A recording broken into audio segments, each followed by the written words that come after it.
Muy buenas noches para todos, ¿cómo están? Me alegra que las cosas vayan bien. Saben, estamos en nuestra temporada de corazón. Así como hay enfermedades que afectan nuestro corazón, vamos a definir algunos enemigos del corazón.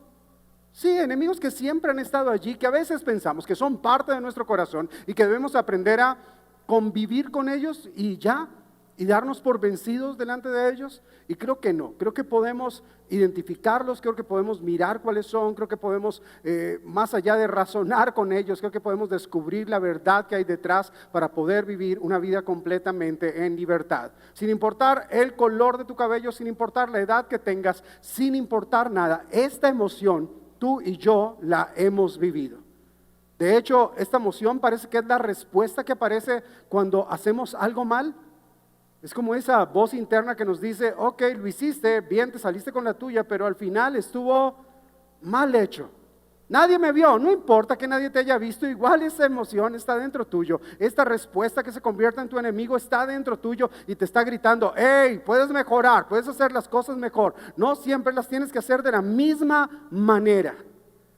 De hecho, siempre surge, escúchame, siempre va a surgir cuando hay un juicio hacia nuestras acciones.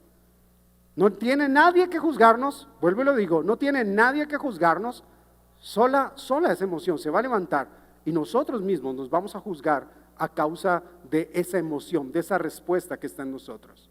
Ahora, su función no es hacernos sentir mal, ni recordarnos que hemos hecho mal las cosas, es lo primero que hace.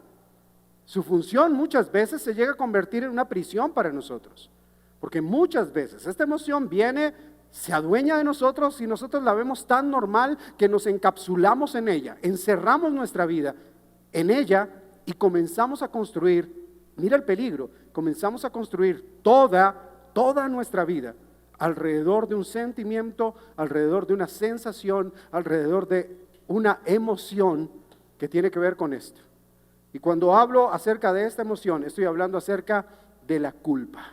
Parece que fueran juntas la culpa y el corazón. Parece que caminaran juntas. Y lo primero que quiero invitarte a hacer es analizar. ¿Analizar qué? Vamos a un texto en la Biblia, quizá el primer texto que habla o describe relaciones interpersonales en la Biblia y que tiene un montón de esta emoción. Dice así, Génesis capítulo 3, versículo 8 al 13. Aquella tarde, en la hora en que sopla la brisa, el hombre y la mujer oyeron que Dios andaba por el jardín. Entonces corrieron a esconderse entre los árboles para que Dios el Señor no los viera. Pero Dios el Señor llamó al hombre y le preguntó, ¿dónde estás? El hombre le contestó, oí que andabas por el jardín y me dio miedo, pues estoy desnudo, así que me escondí. ¿Y quién te dijo que estás desnudo?, le preguntó Dios el Señor. ¿Acaso comiste del fruto del árbol que te ordené que no comieras? El hombre contestó, la mujer que me diste para que me acompañara, ella me dio el fruto de ese árbol y yo lo comí. Entonces Dios el Señor le preguntó a la mujer, ¿qué es lo que has hecho? Y ella respondió, la serpiente me engañó y por eso comí de ese fruto. Mira, aquí hay vergüenza, hay miedo, hay remordimiento, hay pensamientos negativos, hay ansiedad, angustia, sensación de desprecio hacia uno mismo, una pérdida de valor, una baja autoestima y una frustración. ¿Y todo a causa de qué? De que Dios les había dicho, miren, no coman de ese árbol, es el árbol del mal y del bien. Dice que fue sembrado en toda la mitad del jardín junto con el árbol de la vida. Y que Dios le dijo, mira, de ese árbol no. De cualquiera de los otros miles de árboles vas a poder comer, pero de ese árbol me encanta. O sea, a mí hay pasajes que son súper poéticos y este es un pasaje bien poético. Y escúchame, no es un pasaje profético, no es un pasaje histórico, porque no tuvo que haber sido así como tal, ¿verdad? Fue escrito poéticamente. De hecho, tú descubres lo poético cuando dice, aquella tarde a la hora que sopla la brisa. O sea, dices, era un momento lindo, era un momento bonito, era un buen momento, era el momento en que se podía disfrutar del aire. Bueno, ¿qué no se podía disfrutar en el jardín del Edén? Pero dice que Dios llegó, que Dios entró al jardín y al hombre y a la mujer les dio miedo, vergüenza. Al hombre y a la mujer recordaron y dijeron, comimos y Dios nos dijo que no comiéramos. Al final no nos hicimos como Dios. Y entonces, ¿qué nos hicimos? Nos hicimos un par de tontos, por no decir otra cosa. Nos hicimos un par de tontos completos. ¿Y ahora qué hacemos? Huyamos. Pregunto, ¿quién diseñó el jardín? ¿Quién conocía todos los escondites del jardín? ¿Quién sabía quién vivía en el jardín? ¿Había dónde esconderse en el jardín? Y comenzaron a esconderse. Porque la culpa llegó a sus vidas. Porque la culpa tocó la puerta después de que ellos cometieron un error. Sí, un error de juicio, sí, un error de objetividad. Se olvidaron de quién era Dios. No voy a entrar al por qué lo hicieron, ni voy a entrar a que si fue alta traición o que si fue un pecado cualquiera. No, escúcheme, voy a quedarme con la culpa.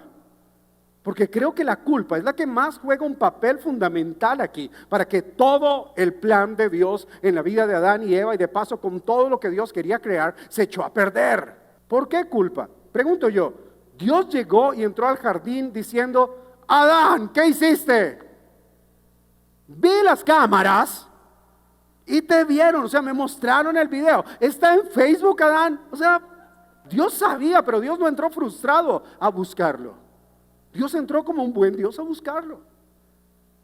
Dios ya sabía lo que había ocurrido, Dios sabía por completo lo que había sucedido. Él conocía todo el desarrollo de todas las cosas y Dios esperaba otra respuesta, aún después de cometer el error. De hecho, estoy completamente seguro que Dios esperaba que no cometieran el error, pero si cometían el error, esperaba que tuvieran otra reacción frente a Él. Porque Dios no llegó enojado. Dios no llegó bravo. O sea, no empezó como que, cayó un rayo, ay, ¿qué fue? Dios nos descubrió, qué mal, se abrió la tierra, nos va a tragar la tierra. No. ¿Cómo entró Dios? Dios entró bien. O sea, Adán, ¿dónde estabas? O sea, no te veía, seguro. Señor, es que ¿qué? Es que estoy desnudo. Por eso te escondes, sí. ¿Quién te dijo que estás desnudo? No, nadie. Fue que comiste, sí. ¿Ves cuántas preguntas tuvo que hacer Dios para llegar? Ni siquiera Adán fue capaz de decir, sí comí, sino que Adán, todo fue siendo descubierto alrededor de su vida.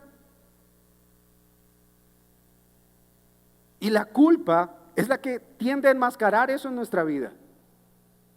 La culpa es la que tiende a enmascarar los errores que hemos cometido y nos hace evadir la responsabilidad, nos hace evadir bueno, sí, fue mi error.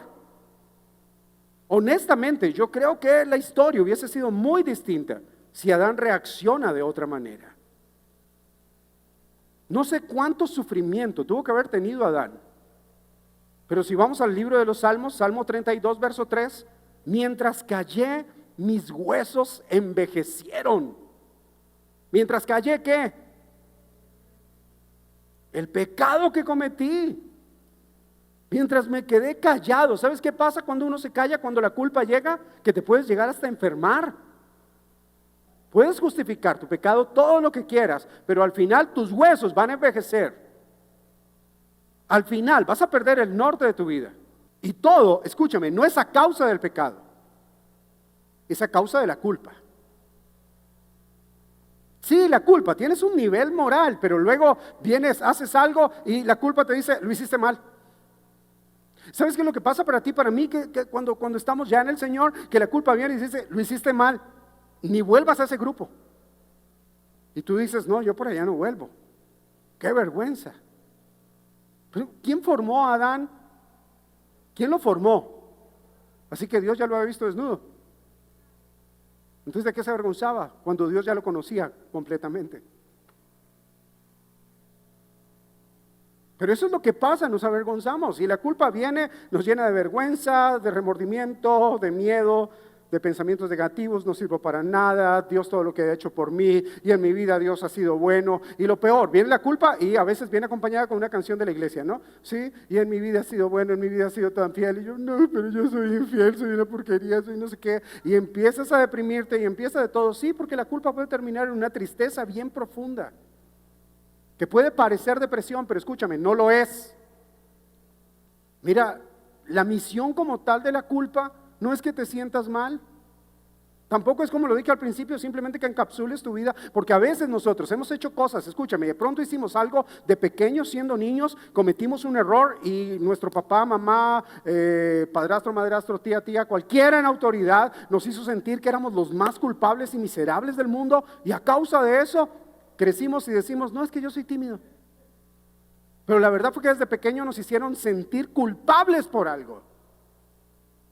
Y tomamos esa culpa y dijeron, ok, pues yo soy así. Y toda tu vida la has construido alrededor de esa culpa. Es más, es posible que ni siquiera hoy, que han pasado un par de años más, te acuerdes qué fue lo que pasó. Ni siquiera sabes por qué sientes eso. Piensas que es normal en tu vida, pero la verdad, construiste tu vida detrás de ese sentimiento de culpa. ¿Cuántas veces, y lo digo honestamente, en terapia tú ves a los hijos de papás separados diciendo, es que mi papá se fue de la casa por mi culpa? Porque de repente hubo una situación en la cual los papás discutieron y el niño se metió o la niña se metió, y entonces el papá o la mamá le dijeron, si ves es tu culpa, no te metas, y luego el papá se fue o la mamá se fue y los dejó, y entonces ese niño, esa niña crece con ese sentimiento y dice, yo fui el culpable de lo que mis papás hicieran esto, yo fui el culpable de aquella pelea, yo fui el culpable de que golpearan a mi mamá, yo fui el culpable de que golpearan a mi hermanito, a mi hermanita, y creces con ese sentimiento y sigue allí en el corazón. Y parece que no hay problema, parece que no hay ningún problema, sigue allí, normal. ¿Han visto ustedes esos? Bueno, hace poco un futbolista que estando en un partido, de repente su corazón hizo plup y se murió. ¿Por qué? Porque tenía un problema congénito desde muy pequeño, nadie lo había descubierto y en el momento indicado murió. Por eso es que a veces nosotros estamos haciendo algo, vamos logrando algo, estamos analizando algo de nuestra vida y vamos bien, vamos avanzando, vamos creciendo, pero de repente en medio de ese crecimiento aparece la culpa, ¡plup!, y nos sabotea los mejores momentos de nuestra vida.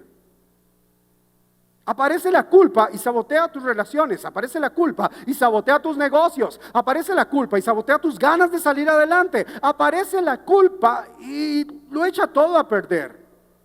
Si ves, es que yo no nací para eso. Pero en serio, a veces la culpa viene y corta nuestra vida.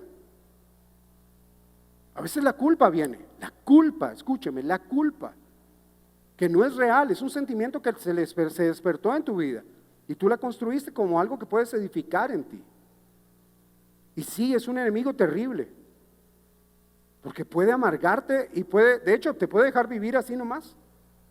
Pero la culpa tiene algo bueno, y es que la culpa tiene que ver con que debemos algo, con que tenemos una deuda con alguien, a veces con nosotros mismos.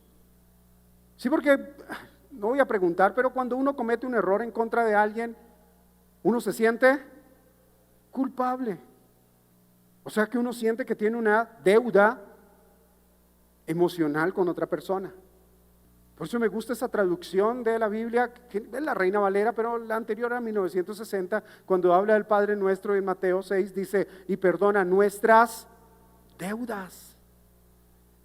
Perdona lo que debo. Algunos dicen, ay sí, que perdonen, que el banco me perdone la deuda. No. No es esa deuda, porque esa se paga con dinero, es las deudas que van por dentro, que a veces esas no se pueden pagar de la misma manera. Estoy completamente seguro que la causa, o más bien que la historia hubiese sido diferente. Pues eso lo primero que te digo es analiza, lo segundo que te digo es reflexiona. Analiza qué puede estar en tu corazón pasando. Reflexiona en cuanto a qué. Bueno, reflexiona ante esto y te pregunto, porque lo vemos normal, ¿no? Y comieron del árbol del bien y del mal, pero la pregunta es, ¿por qué comieron del árbol del bien y del mal? Sí, yo sé, cuando uno lee el pasaje antes ahí en Génesis 3, dice que Eva comenzó a verlo con codicia y comenzó, pero espérate, ¿qué hace que veas algo con codicia? ¿Qué hace que prefieras perderlo todo por ganar tan poco? Porque la sentencia que Dios le dijo a Adán era, el día que comas de este árbol, vas a morir. O sea, no era cualquier cosa lo que estaba en riesgo. Era todo lo que estaba en riesgo. ¿Qué es lo que hace? Escúchame, que tú y yo tengamos promesas de parte de Dios. Sí, que Dios nos haya prometido algo, que de repente estemos siendo usados por Dios. ¿Qué es lo que hace que muchas veces quitemos eso que Dios nos ha dado y nos lancemos a un vacío que no tiene fondo, que no sabemos para dónde va, pero nos lanzamos igual? ¿Cuál es la sensación que nos da el poder ganar algo tan pequeño que preferimos ese ganar temporal tan pequeño y perder lo realmente valioso que Dios tiene para nosotros? Sí, a veces no pensamos que el pecado tenga que ver con algo que está dentro nuestro. Por eso te recuerdo al Señor Jesús diciendo, es del fondo del corazón de donde salen las malas palabras, sentimientos, las malas reacciones. Es de ahí, de que se ha llenado mal el corazón desde el principio. Pienso en esto. Génesis 3:17 dice, después Dios le dijo al hombre, la tierra estará bajo maldición por tú. No fue por su pecado. Pastor, pero es que la culpa es una reacción al pecado. No, no tiene que ser al pecado. ¿Quién no ha entrado a la cocina cuando están haciendo tajadas y se come más de una tajada antes de que sirvan la comida? Y después, cuando no alcanzaron las tajadas para ponerlas en el plato, ¿uno qué siente? Y uno dice, no me sirvan a mí porque ahí no alcanzaron para todos. Fue que yo me comí unas. No es pecado comerse unas tajadas, pero ahí está la culpa. Ahora, es más culpable cuando uno dice, ahí ya estás mintiendo, ¿verdad? O sea, ya ahí sí ya entró el pecado, pero la culpa puede sabotearte todo eso. Pero mira cómo la culpa te dice, no, tienes que pagar.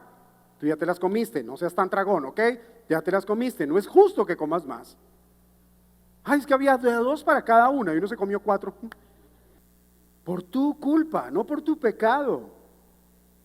Y entonces lo contrario de la culpa que viene siendo. Según derecho, en derecho sería que el culpable, debe asumir por las causas por lo que hizo, pero aquel que es responsable asume su papel en el presente mirando hacia el futuro, porque la culpa siempre te va a ayudar a mirar hacia el pasado.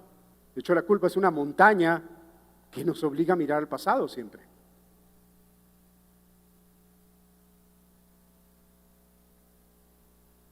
Entonces, ¿qué es lo contrario? Bueno, yo creo que lo contrario en la historia hubiese sido diferente. Cuando Dios le dice, ¿y por qué estás escondido? Señor, porque fallé, porque cometí un error, porque lo eché a perder, porque tú dijiste que no comiera y no me aguanté y llegué a la casa y había ensalada de lo que tú dijiste que no comiera y yo comí. Pero no. Señor, la mujer que me diste. O sea que al final la culpa de quién era. ¿De la mujer o de Dios? Adán, ¿a qué le estaba diciendo a Dios? La mujer que yo no pedí, yo estaba bien así. Mentiras, Dios lo vio y dijo, este man está atorado, o sea, no sabe qué hacer, o sea, el tipo no sabe qué hacer, no puede hacer 2 tareas al tiempo, no tiene ni idea. Está perfectamente hecho, pero el man no sabe qué hacer, o sea, no sabe qué es una sobresábana, no, él no sabe qué es eso. Dios lo vio y dijo, no es bueno que esté solo. Le haré una ayuda idónea, le haré una ayuda adecuada. Y Dios lo hizo. Y luego el cabezón le dice, Señor, al final todo es tu culpa. Yo no pedí.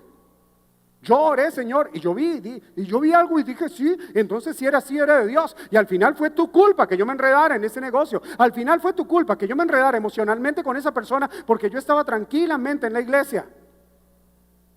Pero es la culpa la que nos hace ver eso. Es la culpa la que Dios cuando le pregunta a Dios, yo me imagino a Dios esperando que haya alguien responsable en esta casa. Y entonces va y le pregunta a ella, mamita, ¿y su merced qué hizo? La serpiente me habló, fue la serpiente la que me hizo comer.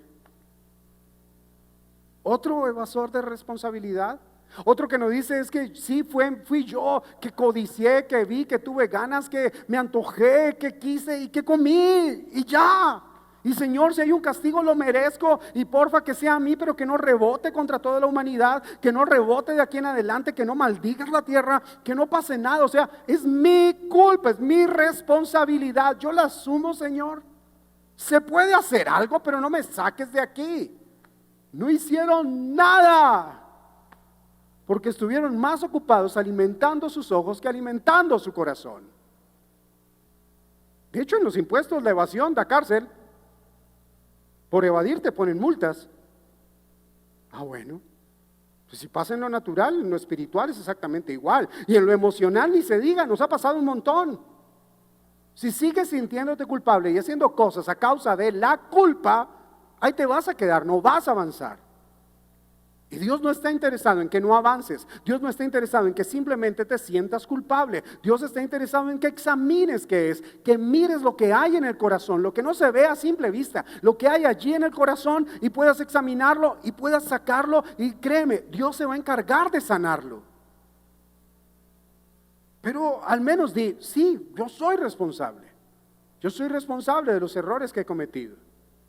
Salmo 139, bueno, me encanta el Salmo 139. El Salmo 139 dice: examíname, oh Dios, versículo 23 y 24, perdón. Examíname, oh Dios, sondea mi corazón. ¿Sí conoce lo que es una sonda? ¿Comprende sonda? Sí, un alambre que se mete hasta el fondo y que puede llegar por pequeños huecos como las tuberías y se va hasta el fondo para poder destaparlo. Y cuando dice sondea mi corazón, está diciendo David, mi corazón es tan profundo que necesitas una sonda para mirar lo que hay dentro.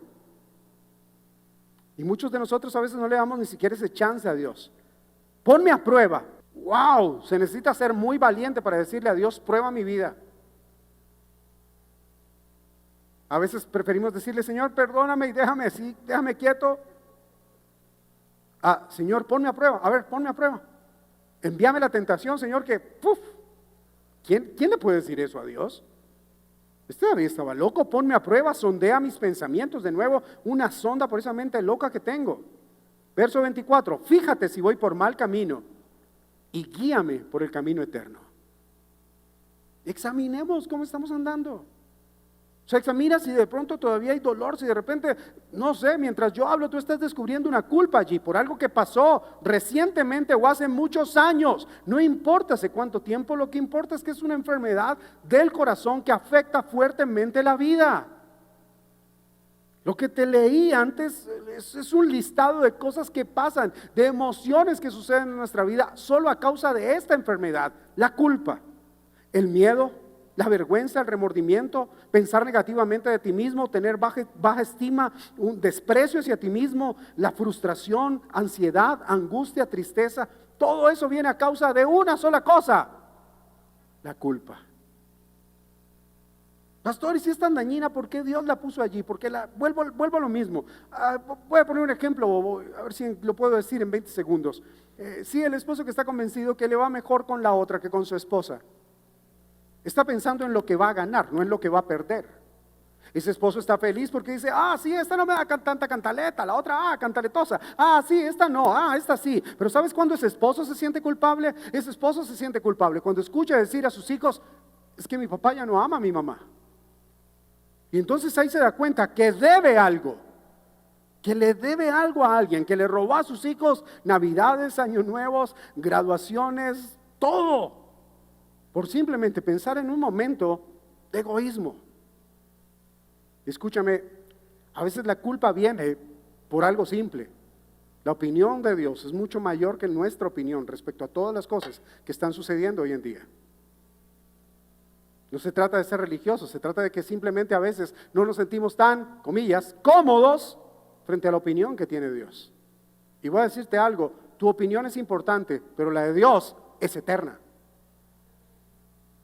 Número 3, entonces, ¿cómo salgo de ahí? Mira, la Biblia dice claramente cómo salir y cómo quitarnos la culpa de encima. Atrévete a confesar lo que hiciste. Atrévete a pedir disculpas. Atrévete a pedir perdón. Atrévete a reconocer que tú eres el culpable. Pero 1 Juan 1:9 dice, si confesamos nuestros pecados, Él es fiel y justo para perdonar nuestros pecados y limpiarnos de toda maldad. ¿De cuánta maldad? Pastor, pero yo he hecho eso muchas veces. Por eso es que digo que puede ser peligroso. Porque a veces hay gente que dice, solo tengo que pedir perdón a Dios. Señor, perdón, te fallé este fin de semana. Pero apenas estamos a viernes, así que mañana voy a fallar otra vez. Pero gracias que te puedo pedir perdón y tú me perdonas, Señor. Qué bueno eres. Y piensan a veces y pensamos a veces que eso es gracia. Eso ya es que nos hemos acostumbrado a nuestro pecado. Y aunque lo hemos confesado delante de Dios, no hemos sido sanados. No hemos sido completamente libres. Por eso uno dice, es que yo quisiera, pero no puedo. No, sí puedes. Lo que pasa es que no has querido hacerlo, o a lo mejor no hemos aprendido a hacerlo de la manera correcta. Es que yo quisiera no alzar la voz cuando no tengo necesidad de alzar la voz para ofender a los demás. No necesitas alzar la voz para sentar un punto. No necesitas alzar la voz para dejar un precedente. Para dejar un precedente y hacer lo correcto, solamente se necesita hablar lo correcto. La verdad se defiende por sí misma, así que solamente hay que hablar lo correcto. Si quieres realmente ser sanado, esta confesión debe romper el ciclo del pecado, la de 1 Juan 1:9. Debe romperlo en tu vida. Necesita ser sanada. Mira lo que pasa cuando confesamos a Dios. Salmo 32:5. Por eso les digo, este salmo es clave de verdad. Pero un día reconocí ante ti todos mis pecados y no traté de ocultarlos más. Y no traté de decir, Señor, gracias porque ya no peco tanto como antes. Señor, es que yo no tengo la culpa, o sea, son mis compañeros de trabajo que son así por ellos, Señor. Y pues hay que agradarle a la gente porque hay que ser de buen testimonio. Hasta borracho soy de buen testimonio. No, deja de ocultarlo, punto, ya, deja de ocultarlo. Dije para mí, se los voy a confesar al Señor y tú me perdonaste. ¿Y qué sigue? ¿Quieres que se esfume la culpa? Porque déjame decirte algo, Dios ya te perdonó los pecados. Ahora lo que necesitas es esfumar la culpa, que esa culpa no esté más presente en tu vida. ¿Y por qué repetimos los mismos errores de siempre? Voy a decirlo así, todos necesitamos a alguien en que podamos confiar, que nosotros confiemos y le podamos decir cómo estamos y le podamos decir cómo nos sintamos sin avergonzarnos. De hecho, todos los que estamos aquí, debemos ser esa persona que esté dispuesta a escuchar a otro para que el otro sea sanado. Si tú miras Santiago 5:16 dice, por eso confiésense unos a otros sus pecados. ¿Sus qué? No dice para que sean perdonados. Y oren unos por otros para que sean sanados. ¿Y sanados de qué? De esa mugrosa tendencia de volver a hacer lo mismo. A la misma tendencia de volver a ir detrás de lo que llena temporalmente nuestra vida, haciéndonos perder el objetivo de lo que realmente debemos buscar en nuestra vida, que es lo eterno, que es al Señor Jesús, que son sus promesas, que es su verdad. ¿Alguien quiere tener una oración poderosa y eficaz? O sea, tú quieres orar y que pase lo que tú oras que suceda. Regálame de nuevo Santiago 5:16, pero la última frase. La oración del justo es poderosa ¿y sabes cuándo se hace justo? Cuando es capaz de confiar en alguien para que ese alguien ore por él. Y entonces esa oración no se convierte, o esa persona no se convierte en una persona cualquiera, sino que se convierte en una persona cuya oración es realmente eficaz y comienza a dar fruto. Dios sabe cómo cambia la historia. Necesitamos ser libres de esa mugrosa culpa que tanto daño nos ha hecho. Necesitamos pagar esa deuda que tenemos con personas que les hemos hecho daño. Necesitamos pagarnos esa deuda en donde hemos destrozado nuestro propio corazón, simple y sencillamente porque nos debemos mucho. La clave siempre va a estar en el Señor Jesús. La clave siempre va a estar en su bondad. La clave siempre va a estar en su amor. La clave siempre va a estar en considerar a los demás como superiores a nosotros mismos. La clave siempre va a estar encerrada en sus escrituras, pero que puede alimentar por completo toda nuestra vida. Siempre va a estar allí. Siempre va a estar allí. Siempre.